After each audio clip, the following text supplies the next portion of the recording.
Welcome to the Partnernomics Show, where industry thought leaders discuss the hottest topics in partnerships, ecosystems, and innovation. The Partnernomics Show is brought to you by IOLite Solutions, a product incubator specific to Salesforce. Now here's the host of the Partnernomics Show, Mark Brigman. Mr. Bob Moore, good to see you, sir. How are things going today? Hey, Mark. I am doing great. It's great to talk to you again. Hey, so thanks for agreeing to be a contributor on the Partnernomics Show. I'm looking forward to having you share your insights with us. Bob, for those folks that might not know much about Crossbeam or you or your background, I'd love for you just to take a couple minutes and share with the audience, Bob Moore and Crossbeam.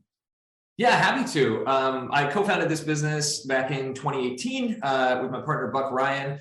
And he and I had worked together on some previous companies in the data analytics space. So I was the co-founder CEO of a business called RJMetrics. And then after that, co-founded a company called Stitch Data. And both of those companies were a lot nerdier than Crossbeam was. We were way more kind of in the weeds of data science and data infrastructure. But we did run into this problem that was just kind of eye-opening for us, which was anytime we wanted to collaborate with other businesses that were outside of our company lines, it was almost impossible to do so in a data-driven way. Even answering really simple questions like, how many customers do we have in common with our partners? Or, are our sales reps trying to sell to any of the same companies that their sales reps are trying to sell to? Was kind of met with blank stares and data compliance problems and data quality problems. And the best solution anyone could come up with was emailing a bunch of out-of-date spreadsheets around and kind of crossing your fingers and hoping it worked. And it just seemed antiquated. It seemed so different than how advanced sales and marketing and customer success and finance and people and everything else had become in the latest wave of SaaS applications. So the vision for Crossbeam, we sold RJMetrics to Magento. It's part of Adobe now. We sold Stitch to Talend. And part of the vision for Crossbeam was, hey, what if we can actually use the tools of the modern data stack and leverage the maturity of the API economy and just build something completely new that's never been done before? And that new thing is Crossbeam. And it basically functions almost like an escrow service for data that sits in between companies that are partnering with each other and provides this secure, compliant, third-party environment where you can both connect your system of record, whether it's Salesforce or HubSpot or a data warehouse or a Google Sheet or anything else. And we take care of everything that's hard. We ingest the data, we standardize it and transform it. We keep it up to date. We have an awesome matching algorithm that can figure out where things overlap. And then we give you all of these tools and applications that allow you to consume the results downstream, whether that's just using our report builder in our own UI or pushing it back into Salesforce or any of the dozens of tools that exist in our partner cloud ecosystem. So really just trying to bring the partnerships universe up to parity and beyond with the rest of the tech stack that's affected go-to-market in the last 10 years. Yeah, man, you guys are doing such an awesome job. I know a ton of our clients are using your solution, and man, it's just really transformed, revolutionized the way that they do business, man. So keep up the awesome work. Thank you. We just hit a big milestone. We just crossed 7,000 companies, which is kind of mind blowing. And I think we have something like 300 of the SaaS 1000 are on there. We've got several dozen publicly traded companies now. It's for a while, I felt like we were kind of pushing a boulder up a hill, but I think now we're starting to think about let's use the fact that we've got this awesome network to create a whole lot of value for a whole lot of people. So it's exciting. Yeah, that's awesome, man. That's awesome. All right, man, we're ready to jump in, start firing up some questions. Let's do it. All right, man. So let me get the clock ready to go here in just a second. So Bob, privacy. I came from the world of mobile, came from the world of telecom, and man, it was all about privacy data and all this sort of stuff. And I know it's only gotten more important as the years continue to evolve. But I want to ask you, so is the corporate data policy concerns, is that a barrier to account mapping software similar to what a Crossbeam would provide? Yeah, this is such an important question because the answer ends up solving for a lot more stuff than just like what sits in a privacy policy, right? Like there's this really natural extension. You can start asking privacy questions and very quickly you get into questions about GDPR and CCPA and kind of the compliance aspects of that privacy world. Then you get even further and you get into more fundamental questions about your business, which is just like, how do you think about trust, and how is that trust defined, and how do you verify and maintain that trust? Whether it's a legal question or just an operational, like, how do you want to do business question? One of the things that, so to answer your question directly, right? Like 100% yes, like people's corporate private data, privacy concerns in and around data are very much at the front of many of the conversations that we have with companies. But what's really important to remember is that really what we're doing here is creating a level of standardization, control, and transparency around who can see what and under what circumstances. And there are a lot of inputs to how that stuff gets governed. In a lot of businesses, things like personally identifiable information, just completely off limits. One of the cool things about Crossbeam is you can kind of turn these dials and say, look, for this particular company, there's going to be absolutely no PII whatsoever, right? We're only going to share information at the business level. For another company where we have a different style of partnership agreement and maybe different governing law, we're going to share a little bit more, but it's going to fall under this fair use provision of our partner agreement. Different companies have different styles around how they approach this. The importance is that people who own their data continue to own their data. This is not a marketplace where you're going and selling people's data. It's not a co-op where everybody throws it in a big pile and you get some kind of aggregated thing out. Every single iota of data that gets shared with another party, the person sharing it has complete control over how it gets shared and complete transparency over what is set up and configured. And because of that, what this allows companies to do is to go from this kind of shadow IT, spreadsheets are being emailed around, there's not a lot of visibility and control around how data might be leaking out of their organization, to a place where they can actually centralize it, control it, and apply their own governance around it. So ironically, this thing that in a first conversation might, because it's got the word data sharing close to it, right? It might sound like a scary thing, actually ends up having the opposite effect. And we get a lot of legal and security and compliance teams that love this stuff because it is providing them with a governance layer around how partner collaboration actually happens. It almost seems like, or you have to correct me if I'm wrong here, but it almost seems like, using your credit card back in 2000, online. It's like, oh my God, I'm scared to death to put my credit card online because there's, some bad people on the other side and you're just scared to death of it. And now, I mean, how many trillions of dollars get, flow across the wires and the glass and the fiber each day? Do you see that kind of being a similar thing as it comes to companies and corporate policies adopting, more, just being more open-minded, I guess? It's going to become a necessity, right? It won't even really become a question, it'll become more of a necessity to share information with partners in order to collaborate more effectively, right? Yeah, I mean, what's been great to see here is that this is less a revolution and more just a realization of what has already been in place. It's exceedingly rare, exceptionally rare, that we have clients that actually need to make edits to their privacy policy or their data processing addendum or their partner agreements in order to get comfortable using Crossbeam. Because if you look at how those things are structured from day one by default, in terms of just general best practices, typically there are ways that if the appropriate controls are applied and the appropriate agreements exist with partners, then all of the collaboration that we're talking about here fits within the confines of those existing agreements and those existing understandings that folks have with their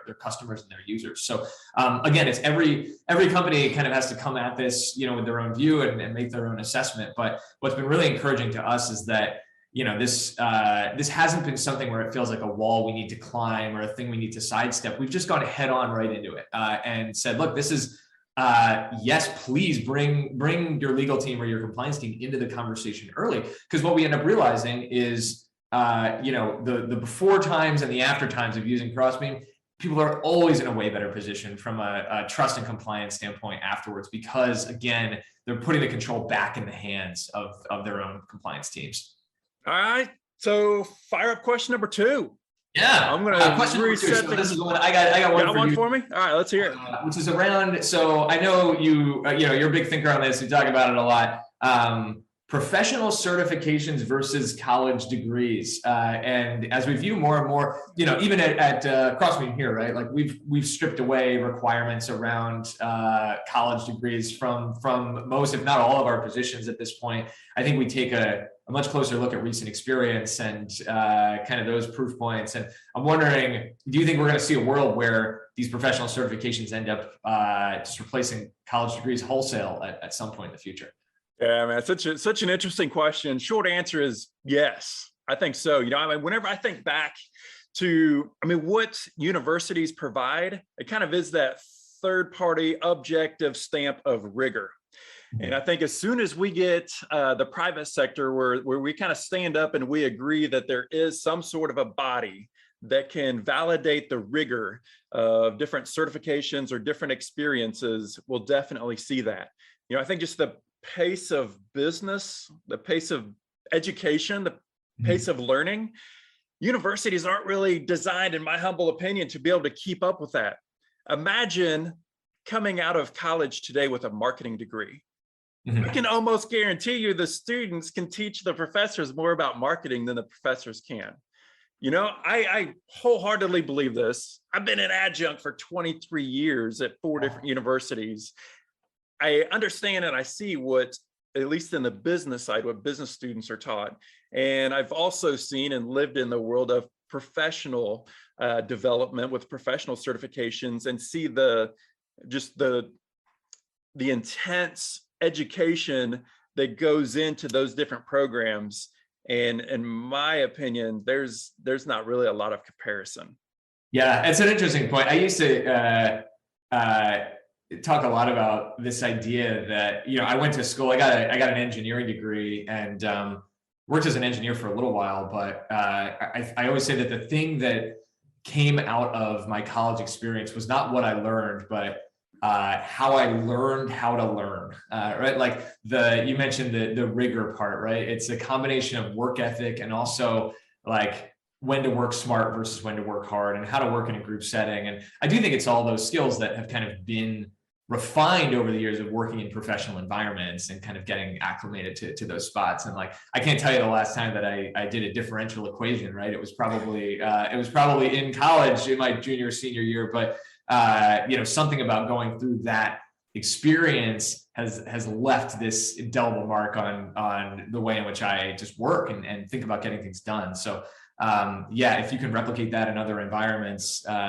you know, going into $250,000 worth of debt when you're 22 years old might not always be the best trade-off there. Yeah. But yeah, time will tell. Yeah.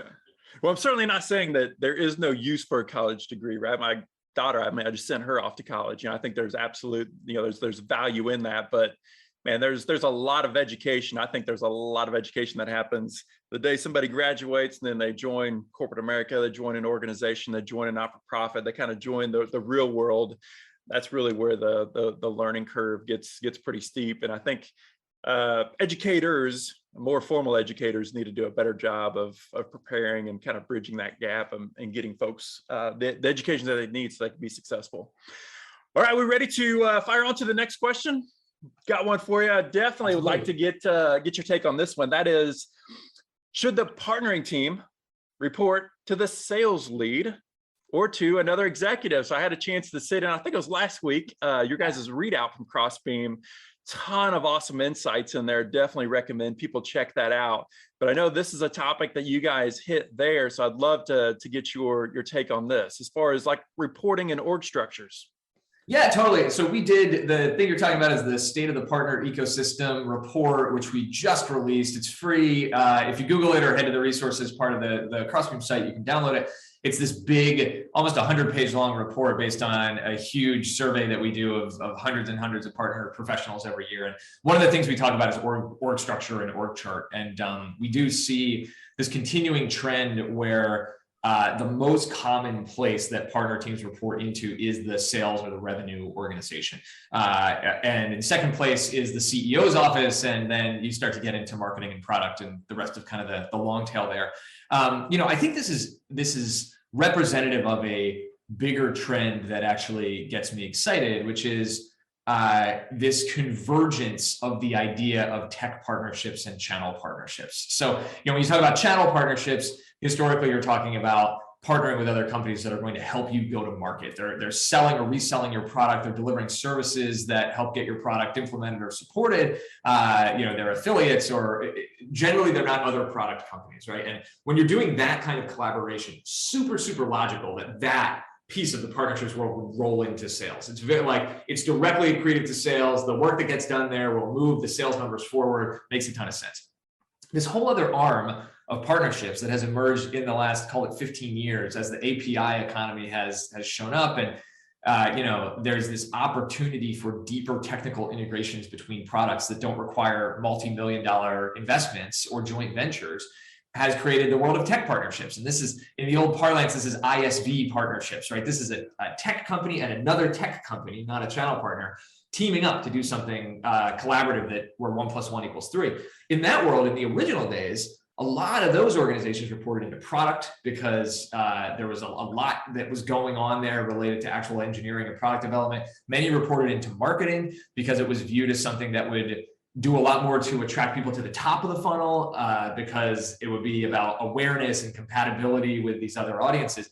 But as the tech partnership world has gotten more and more mature, and tools like Crossbeam have kind of helped usher this along, the motions that exist between tech partners to help go to market together just start to look more and more and more like channel partnerships do, from a measurement, from an attribution, from a how the sales reps and teams are involved, and frankly, for how much it's a force multiplier for the entire revenue stack. So I think what is happening here is we're seeing a lot of these tech partner organizations get pulled into a larger partnerships umbrella, and that umbrella tending to report into the sales organization over the long term, because even tech partnerships are a revenue driver and a force multiplier for co-selling, cross-selling, account mapping, collaborative account building, and things like that. So it's exciting to us, and we see it in the data. It's happening in real time here. Yeah, it's interesting how, like, whenever people say like the partnering team, because I see there's lots of different functions of partnering, and as you mentioned, there's lots of different places and lots of different ways that it plays in there. But I think one of the concerns or landmines that we actually commonly see is whenever a partnering group reports into, or they're led by somebody that's highly transactional, they're trying to knock down this quote on a month-by-month basis. If they're not given the latitude to work their long-term plans, because partnering, especially when you're talking about more of the product or solutions type, where you're building solutions that aren't going to be sold next month, they're actually going to be sold next year at some, in some organizations. Those groups and teams need to be led by leaders that are more long-term focused as opposed to the short-term focused, because then the folks never get the time to work on the long time. You're always working on the near. Yeah, and I think that this is where great leaders tend to have these entrepreneurial tendencies, because I would even put the bar higher than that. I'd say it's not that it's short-term or long-term, it's the ability to context switch between the two constantly. Because really an amazing partnership leader will be effective at creating the evidence around partner attribution and what was the influence that a partner ecosystem had on sales in the last quarter and the quarter coming up, and being able to kind of be there in the weeds and speak the language of the people who are motivated by that quarterly quota attainment and kind of the driving force of the cadence of the business that drives growth. But also not lose sight of the idea that you're constantly playing for that outcome that's going to be 2 years from now. And the idea that as much as hitting your sales goals feels hard now, they're going to be double next year. And you need to kind of tee these things up a year in advance. So this is a hallmark of great entrepreneurs and founders, is their ability to do both of those things at once and kind of play this zoom in, zoom out game, and almost just run this optimization problem where you make sure you're never too much in a local maximum, whether it's short-term or long-term, and you're kind of playing for the big game. So yeah, I mean, we're seeing, it's not super common yet, but we are starting to see this title of like Chief Partnerships Officer or even Chief Ecosystems Officer, which I don't love the co-opting Go acronym, but I'll take it. And those things exist exactly for that reason, right? It's folks that report directly to the CEO that can kind of abstract away from the time-oriented constraints of these other groups inside the business. That's not a normal skill set. Oh yeah, it's definitely one where you gotta, speaking of professional experience, outstripping what you can learn in a classroom. That's a big one. But hey, speaking of the State of the Partner Ecosystem report, we had a data point in there I wanted to ask you about, which is one of the things we found that was just jaw-dropping was that more than half of the people that we surveyed, which is a pretty big, like, representative group, switched companies in 2021. Like, we talk about the Great Resignation, we talk about all of these things in a more macro level, but more than half of partner professionals switching jobs in that single year. I just wanted to get your take on that. Do we think that's a trend that's here to stay, or is there something special about what just went on in the last year in this space? Yeah, man, it'll really be interesting to see how this plays out over the next several years.